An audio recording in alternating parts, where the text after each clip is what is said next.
Hello दोस्तों, नमस्कार। चलिए हम सीटेट का पेपर सॉल्व करते हैं। गत वर्ष में जो भी पेपर हुआ है सेट सीटेट का, उसकी हम प्रैक्टिस करेंगे। भाग 1 बाल विकास एवं शिक्षा शास्त्र से 30 क्वेश्चन आते हैं, इसकी हम प्रैक्टिस करेंगे। चलिए स्टार्ट करते हैं।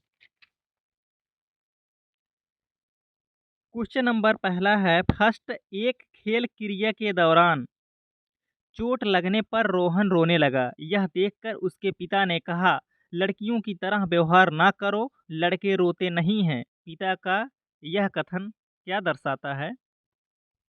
विकल्प नंबर 1 लैंगिक रूढ़िवादिताओं को दर्शाता है। विकल्प नंबर 2 लैंगिक रूढ़िवादिताओं को चुनौती देता है। विकल्प नंबर 3 लैंगिक भेदभाव को कम करता है। विकल्प नंबर 4 लैंगिक समानता को बढ़ावा देता है। सही विकल्प बताइए। सही विकल्प है लैंगिक रूढ़िवादिताओं को दर्शाता है। विकल्प नंबर फर्स्ट सही है। चलिए हम इसकी व्याख्या देखते हैं। एक खेल क्रिया के दौरान चोट लगने पर रोहन के रोने पर उसके पिता का यह कहना है कि लड़कियों की तरह व्यवहार ना करो, लड़के रोते नहीं हैं। लैंगिक रूढ़िवादिताओं को दर्शाता है। सामान्यतः लैंगिक रूढ़िवादिता ही लैंगिक भेदभाव का कारण होता है। क्वेश्चन नंबर 2, एक प्रगतिशील कक्षा में क्या होना चाहिए? विकल्प नंबर 1 फर्स्ट, अध्यापक को अटल पाठ्यक्रम का पालन करना चाहिए। विकल्प नंबर 2 विद्यार्थियों को प्रतिस्पर्धा पर बल देना चाहिए। विकल्प नंबर 3 ज्ञान की संरचना के लिए प्रचुर मौके प्रदान करने चाहिए। विकल्प नंबर 4 विद्यार्थियों को उनके अकादमिक अंकों के आधार पर नामांकित करना चाहिए। सही विकल्प बताइए।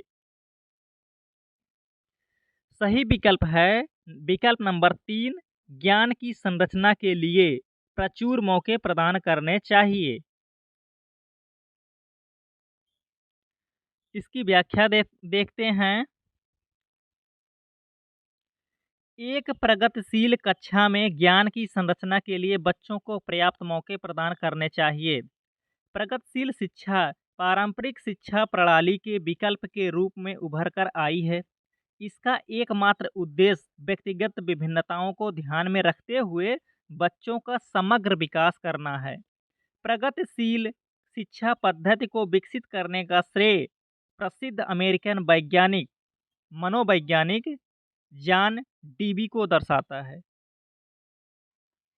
क्वेश्चन नंबर 3 है, एक गतिविधि के दौरान छात्रों को संघर्ष करते देख एक अध्यापिका बच्चों को संकेत और इशारे जैसे क्या, क्यों, कैसे प्रदान करने का फैसला लेती है। लेओ वाइगोस्की के सिद्धांत के अनुसार अध्यापिका की यह योजना क्या कहलाती है? विकल्प नंबर 1 बच्चों को अधिगम के लिए अनुत्प्रेरित या निष्प्रेरित करेगी। विकल्प नंबर 2 अधिगम के लिए पाठ या आधारभूत संरचना का काम करेगी। विकल्प नंबर 3 छात्रों में प्रत्याहार या निकास प्रवृत्तियां पैदा करेगी। विकल्प नंबर 4 अधिगम की प्रक्रिया में अर्थहीन होगी। सही विकल्प बताइए। सही विकल्प है नंबर 2 अधिगम के लिए पाठ या आधारभूत संरचना का काम करेगी। इसकी व्याख्या कर देखते हैं। एक गतिविधि के दौरान छात्रों को संघर्ष करते देख एक अध्यापिका बच्चों को संकेत के रूप में क्या, क्यों, कैसे जैसे इशारा देने का निर्णय लेती है। लेवागोस्की के सिद्धांत के अनुसार अध्यापिका की यह योजना आधारभूत संरचना का काम करेगी। क्वेश्चन नंबर 4 है, बच्चों के समाजीकरण के संदर्भ में निम्नलिखित में से कौन सा कथन सही है? विकल्प नंबर 1 विद्यालय समाजीकरण का एक द्वितीय कारक है और परिवार समाजीकरण का एक प्राथमिक कारक है। विकल्प नंबर 2 विद्यालय समाजीकरण का एक प्राथमिक कारक है और समकक्षी समाजीकरण के द्वितीय कारक हैं। विकल्प नंबर 3 समकक्षी समाजीकरण के प्राथमिक कारक हैं और परिवार समाजीकरण का एक द्वितीय कारक है। विकल्प नंबर 4 परिवार एवं जनसंचार दोनों समाजीकरण के द्वितीय कारक हैं। सही विकल्प बताइए। सही विकल्प है विकल्प नंबर 1 विद्यालय समाजीकरण का द्वितीय कारक है और परिवार समाजीकरण का एक प्राथमिक कारक है। जब बच्चा छोटा होता है तो अपने परिवार से ही सारी चीज़ें सीखता है, उसके बाद उसको स्कूल या विद्यालय में भेजा जाता है। इसीलिए पहले प्रथम जो है प्राथमिक कारक जो है परिवार होता है और द्वितीय कारक विद्यालय होता है। इसकी व्याख्या करते हैं। मनुष्य एक सामाजिक प्राणी है। बच्चों के समाजीकरण में परिवार, विद्यालय, समुदाय और समाज की विशेष भूमिका होती है। परिवार समाजीकरण का प्राथमिक कारक होता है क्योंकि किसी बच्चे में समाजीकरण की नींव परिवार से ही डलती है, जबकि विद्यालय समाजीकरण का द्वितीय कारक है। क्वेश्चन नंबर 5 है बहुबुद्धि का विकास बहुबुद्धि का सिद्धांत जोर देता है कि विकल्प नंबर 1 बहु बुद्धि लब्धि केवल वस्तुनिष्ठ परीक्षणों द्वारा ही मापी जा सकती है। विकल्प नंबर 2 एक आयाम में बुद्धिमत्ता अन्य सभी आयामों में बुद्धिमत्ता निर्धारित करती है। विकल्प नंबर 3 बुद्धिमत्ता की विभिन्न दशाएं हैं। विकल्प नंबर 4 बुद्धिमत्ता में कोई व्यक्तिगत विभिन्नताएं नहीं होती हैं। सही विकल्प बताइए। सही विकल्प है विकल्प नंबर 3 बुद्धिमत्ता की विभिन्न दशाएं हैं। इसकी व्याख्या देखते हैं। बहुबुद्धि का सिद्धांत बुद्धिमत्ता की विभिन्न दशाओं पर जोर देता है। बहुबुद्धि सिद्धांत का प्रतिपादन प्रसिद्ध मनोवैज्ञानिक हार्वर्ड गार्डनर ने वर्ष 1983 में प्रस्तुत किया। इस सिद्धांत के अनुसार बुद्धि का स्वरूप एकाकी न होकर बहुकारकीय होता है तथा प्रत्येक बुद्धि एक दूसरे से स्वतंत्र होती है। गार्डनर ने 9 प्रकार की बुद्धि का वर्णन किया है, जो हैं नंबर 1 भाषाई बुद्धि, नंबर 2 तार्किक गणितीय बुद्धि, नंबर 3 स्थानिक बुद्धि, नंबर 4 शारीरिक गतिविधि बुद्धि, नंबर 5 सांगीतिक बुद्धि, नंबर 6 अंतः पारस्परिक बुद्धि, नंबर 7 अंतः वैयक्तिक बुद्धि, नंबर 8 नैसर्गिक बुद्धि, नंबर 9 अस्तित्ववादी बुद्धि। क्वेश्चन नंबर 6 है लॉरेंस कोहलबर्ग के सिद्धांत के अनुसार किसी कार्य को इसलिए करना क्योंकि दूसरे इसे स्वीकृत देते हैं नैतिक विकास के किस चरण को दर्शाता है। विकल्प नंबर 1 प्रथा पूर्व, विकल्प नंबर 2 प्रथागत, विकल्प नंबर 3 उत्तर प्रथागत, विकल्प नंबर 4 अमूर्त संक्रियात्मक। सही विकल्प बताइए। सही विकल्प है विकल्प नंबर 2 प्रथागत। इसकी व्याख्या देख लेते हैं। लॉरेंस कोहलबर्ग ने नैतिक विकास का सिद्धांत दिया है। इस सिद्धांत के अनुसार किसी कार्य को इसलिए करना क्योंकि दूसरे इसे स्वीकृत देते हैं नैतिक विकास के प्रथागत चरण को दर्शाता है। क्वेश्चन नंबर 7 है लेओ वाइगोस्की का सामाजिक सांस्कृतिक परिप्रेक्ष्य अधिगम प्रक्रिया में किसके महत्व पर जोर देता है। नंबर 1 विकल्प नंबर 1 सांस्कृतिक उपकरणों, विकल्प नंबर 2 गुणारोपण, विकल्प नंबर 3 अभिप्रेरणा, विकल्प नंबर 4 संतुलीकरण। सही विकल्प बताइए। सही विकल्प है सांस्कृतिक उपकरणों। इसकी व्याख्या देख लेते हैं। लेओ वाइगोस्की का सामाजिक सांस्कृतिक सिद्धांत बालक के संज्ञानात्मक विकास पर आधारित है। इस सिद्धांत के अनुसार बालक का संज्ञानात्मक विकास एक अंतर्वैयक्तिक सामाजिक परिस्थिति में संपन्न होता है तथा सामाजिक सांस्कृतिक परिप्रेक्ष्य अधिगम प्रक्रिया में सांस्कृतिक उपकरणों के महत्व पर जोर देता है। क्वेश्चन नंबर 8, जीन पियाजे अपने संज्ञानात्मक विकल्प के सिद्धांत में संज्ञानात्मक संरचनाओं को किसके रूप में वर्णित करते हैं?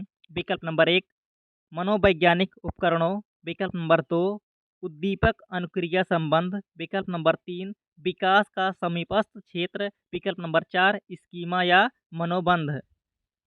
सही विकल्प बताइए। सही विकल्प है विकल्प नंबर 4, स्कीमा या मनोबंध। इसकी व्याख्या देखते हैं। जीन पियाजे ने अपने संज्ञानात्मक विकास के सिद्धांत में संज्ञानात्मक संरचनाओं को स्कीमा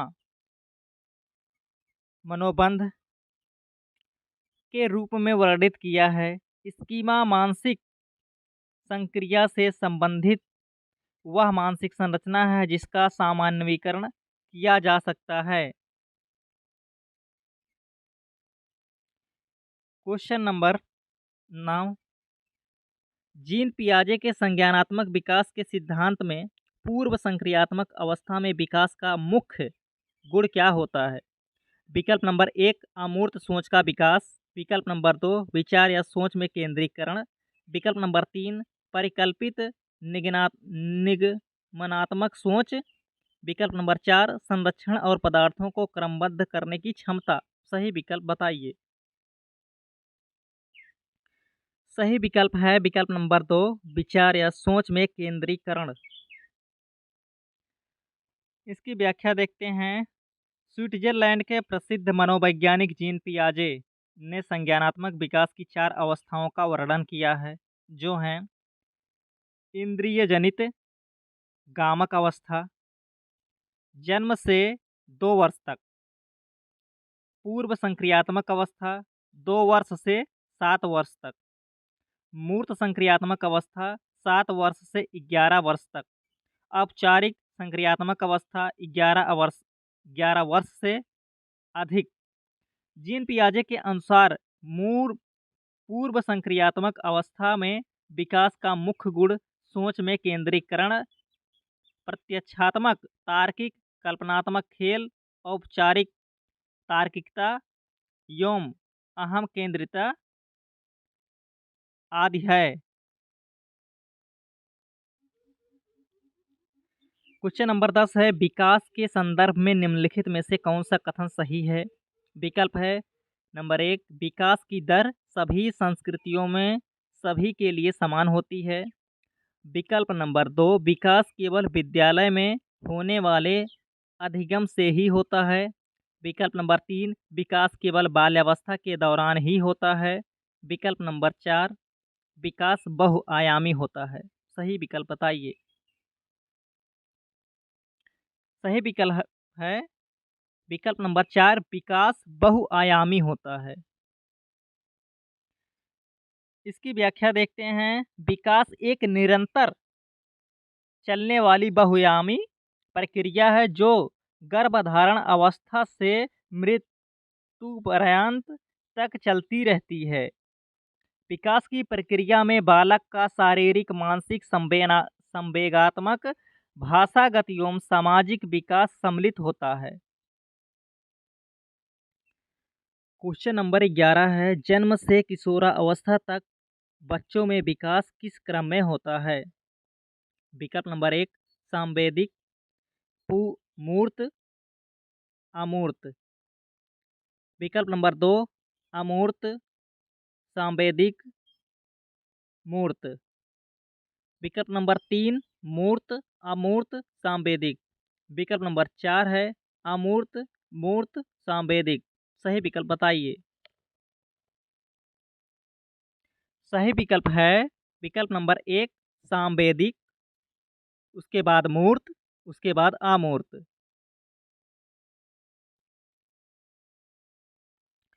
इसकी व्याख्या देख लेते हैं। सामान्यतः जन्म से किशोरावस्था तक बच्चों में विकास का क्रम है सामवेदिक। सामवेदिक का मतलब है इंद्रियों के माध्यम से। मूर्त एवं अमूर्त। मूर्त का मतलब जो दिखाई देता है, अमूर्त का मतलब जो दिखाई नहीं देता है। प्रारंभ में नवजात शिशु की सभी मानसिक क्रियाएं इंद्रिय जनित गामक क्रियाओं सांवेदिक के माध्यम से पूर्ण होती है। जैसे भूख लगने पर बच्चा रोकर व्यक्त करता है।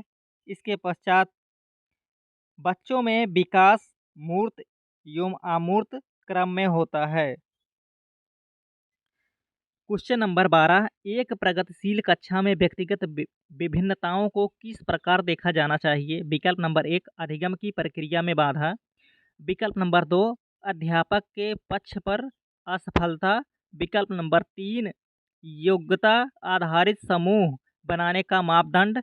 विकल्प नंबर 4, अध्यापन अधिगम प्रक्रिया की परियोजना के लिए महत्वपूर्ण। सही विकल्प बताइए। सही विकल्प है अध्यापन। विकल्प नंबर 4, अध्यापन अधिगम प्रक्रिया की परियोजना के लिए महत्वपूर्ण। इसकी व्याख्या देख लेते हैं। एक प्रगतिशील कक्षा में बच्चों की व्यक्तिगत विभिन्नताओं को अध्यापन अधिगम प्रक्रिया की परियोजना के लिए महत्वपूर्ण रूप से देखा जाना चाहिए। क्वेश्चन नंबर 13 है, एक समावेशी कक्षा में किस पर जोर होना चाहिए? विकल्प नंबर 1, प्रदर्शन अभिमुखी लक्ष्यों। विकल्प नंबर 2, अभिवेधी या समरूपी निर्देशों। विकल्प नंबर 3, सामाजिक पहचान के आधार पर छात्रों के अलगाव। विकल्प नंबर 4, हर बच्चे के सामर्थ्य को अधिकतम करने के लिए अवसर प्रदान करने। सही विकल्प बताइए। सही विकल्प है विकल्प नंबर 4, हर बच्चे के सामर्थ्य को अधिकतम करने के लिए अवसर प्रदान करने चाहिए।